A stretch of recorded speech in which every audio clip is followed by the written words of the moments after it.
a nuestra querida colega Valeria Tuz, es abogada por la Facultad de Derecho de la Universidad de Buenos Aires, doctora en Derecho Penal, magíster en Derecho Internacional de Derechos Humanos por la UBA, es docente del Departamento de Derecho Penal y Criminología de la Facultad de Derecho de la UBA y ha publicado un libro, Negacionismo y Derecho Penal, en el 2020, que es imperdible. Es directora de Derechos Humanos del Rectorado de la Universidad de Buenos Aires y abogada en causas de derechos humanos y derecho penal. Bienvenida, Valeria, gracias.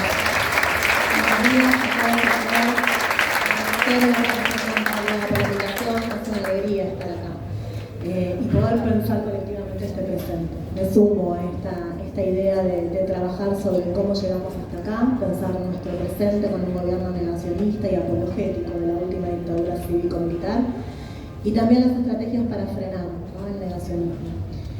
Contarles que en noviembre del año pasado, no hace tanto, participamos de una jornada que se llamaba Maratón por la Democracia en la UNSAM con los compañeros y compañeras de la revista Anfibia, ¿no? Y ahí nos preguntábamos por el futuro de la democracia. Y en esta oportunidad dijimos que el futuro de la democracia es un futuro pasado, que no hay condición de posibilidad de futuro de la democracia sin la memoria del pasado de los autoritarismos, pero que tampoco podemos pensar a la democracia sin pensar o repensar la igualdad, en realidad la asimetría y la desigualdad estructural.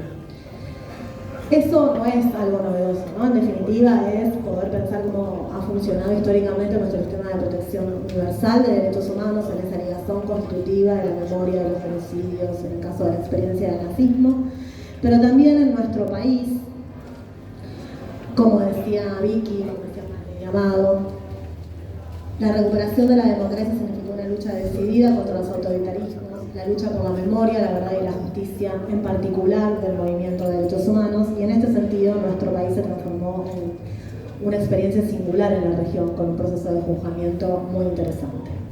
Aún así, y esto es un poco lo que nos trae acá, este momento nos interpela como nunca antes, ¿no? Son tiempos difíciles, todo eso, un dato. ¿Qué es lo que nos está pasando? ¿Qué es todo esto? Y ahí un poco la pregunta de Amado, ¿no? Esto es un populismo de derecha, es una democracia antiliberal, es un liberalismo antidemocrático, es fascismo, es autoritarismo, es una plutocracia de derecha o es otra cosa. Poder comprender nuestro presente todo junto, nos permite delinear estrategias adecuadas, ¿no?, para poder enfrentarlo.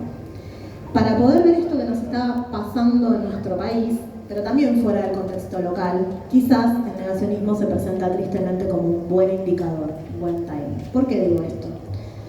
Me interesa pensar en los negacionismos como el punto de partida, quizás, o el punto de inicio de la discursividad sobre la cual diseñar algunas políticas públicas concretas, porque al negar la experiencia genocida, la violencia política en la historia, lo que se busca es generar condiciones de repetición, volver a validar ideas, representaciones y prácticas de exterminio. Con el tiempo, esa construcción discursiva determina qué es lo exterminable, lo naturaliza y lo sedimenta. No los voy a aburrir con qué es el negacionismo, porque además es un concepto muy difícil y en constante cambio, pero sí conversar con ustedes en dos claves de cómo pensar el negacionismo. Por un lado, pensar el negacionismo a lo largo del tiempo y su comparación con el presente, nunca más acertado del tono de esta charla, ¿no?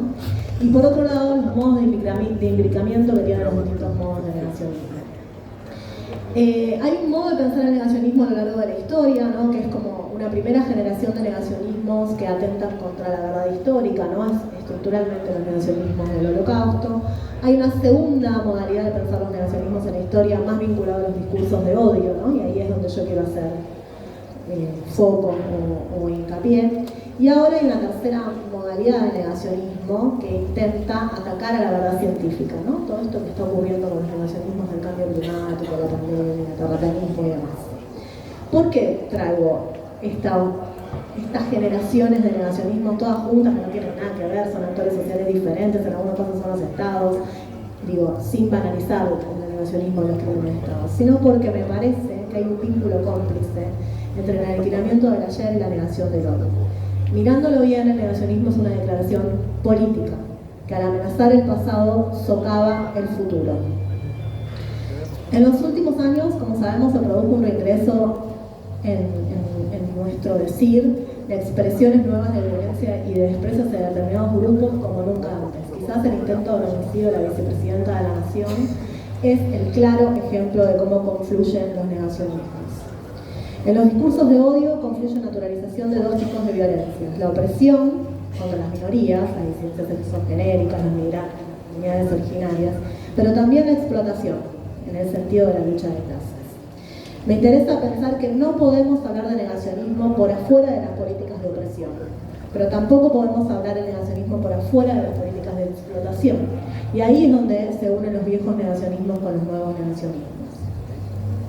Estos nuevos negacionismos, que niegan los crímenes de Estado, también mantienen una agenda regresiva de derechos. Pretenden llevar hacia atrás consensos para impulsar una sociedad más igualitaria.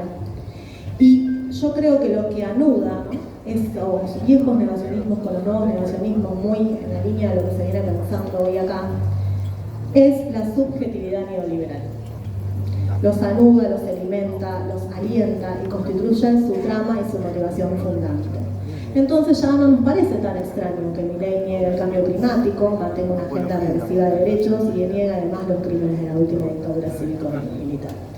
Y digo subjetividad neoliberal, ¿no? Y un poco repongo lo que Male traía, digamos, en su reflexión, y no neoliberalismo en el sentido puro y duro de las políticas económicas, ¿no? Me refiero a esa racionalidad neoliberal, como una racionalidad política, que lo que busca es una fuerte deslegitimación de la democracia y de los derechos humanos.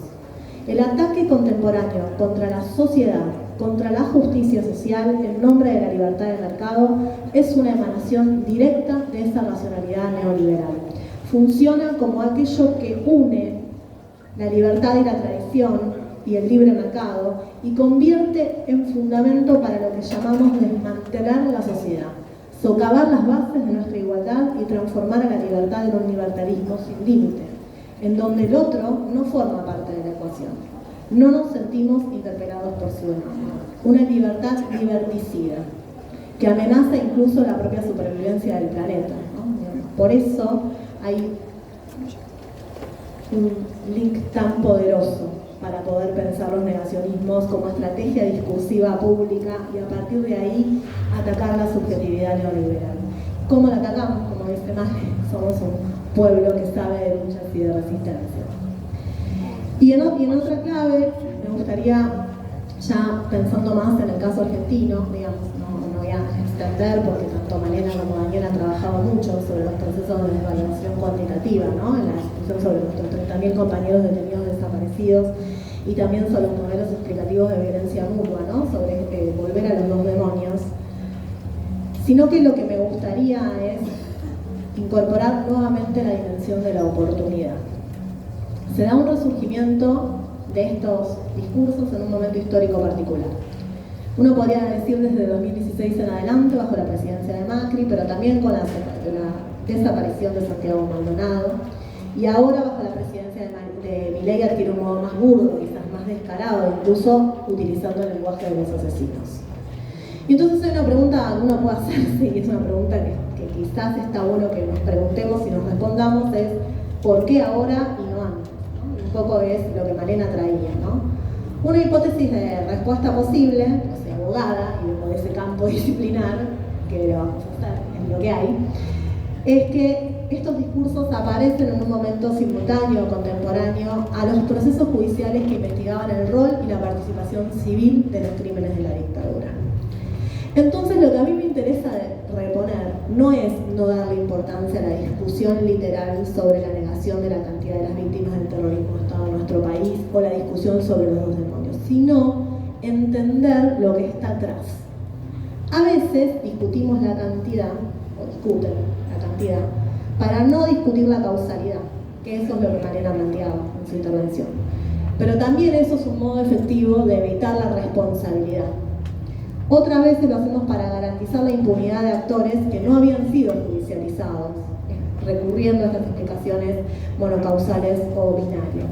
Y en algunos casos, la opción por la estrategia negacionista enmascara un propósito político diferente, que es generar un clima de hostilidad para perpetrar nuevos genocidios, para no mantener garantías de no repetición, pero sobre todo para fomentar nuevas violencias. Quizás el mayor desafío que tenemos hoy no es tanto definir al negacionismo, sino preguntarnos por su temporalidad y por los motivos que esconden estas estrategias discursivas. Es decir, lo que no dicen los negacionistas, porque la intencionalidad en el negacionismo es clave. Esa es la intencionalidad que tenemos que desenmascarar. La apología es más sencilla, es burda, expresa, brutal. El negacionismo tiene un nivel de sutileza que a veces nos hace correr el foco, ¿no? Perdernos en debates que quizás no sean los más importantes. Yo vengo trabajando en los últimos años en uno de los organismos de derechos humanos, en proyectos de ley para criminalizar el negacionismo. No vamos a aburrir con ese debate como estar toda la tarde viendo si sí o no. Sí, me gustaría reponer de ese debate una pregunta que tiene más que ver con no si es posible, y ese es el debate de la libertad de expresión y demás, sino si es deseable, ¿no? Si es conveniente esa estrategia. Yo creo que sí, pero igual eso exige que nos preguntemos algo antes. ¿Para qué lo haríamos? ¿No? Hay un argumento súper potente que dice que en Europa está criminalizado el negacionismo en más de 20 países y cada vez hay más neonazis. Entonces, claramente, la estrategia o la cuestión de la eficacia se pone en discusión. Y esto es absolutamente así. Ahora bien, a mí me parece que es importante tener en cuenta que los negacionistas van a seguir pensando lo que piensan. Porque el negacionismo es una estrategia discursiva, narrativa, ideológica sobre la apropiación política del pasado para socavar el futuro.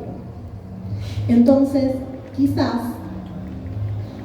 la decisión por criminalizar no es una pregunta por la reeducación moral de los negacionistas. No es hundirse, no es pensar en ellos, sino que se trata de pensar en la dimensión más profunda de lo que el negacionismo hace. Lo que el negacionismo niega es ese lugar frágil de lo que somos.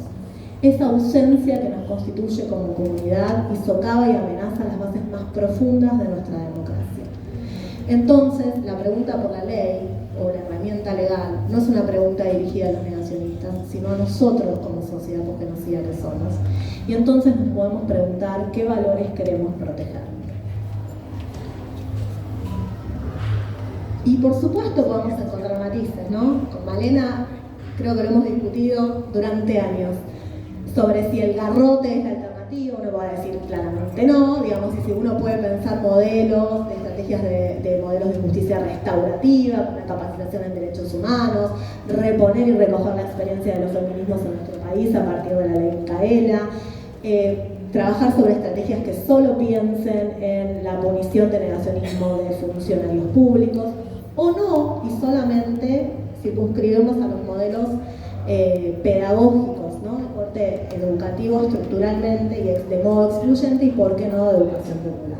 Yo creo que a eso debemos sumarnos en decirle no al negacionismo en las calles que son nuestras. Somos un pueblo que sabe de luchas y resistencias. Lo que no podemos es no hacer nada, porque frenar el negacionismo también permite desarticular la avanzada de nuevas violencias. Demasiada sangre, demasiado odio para mantenernos indiferentes. Muchas gracias.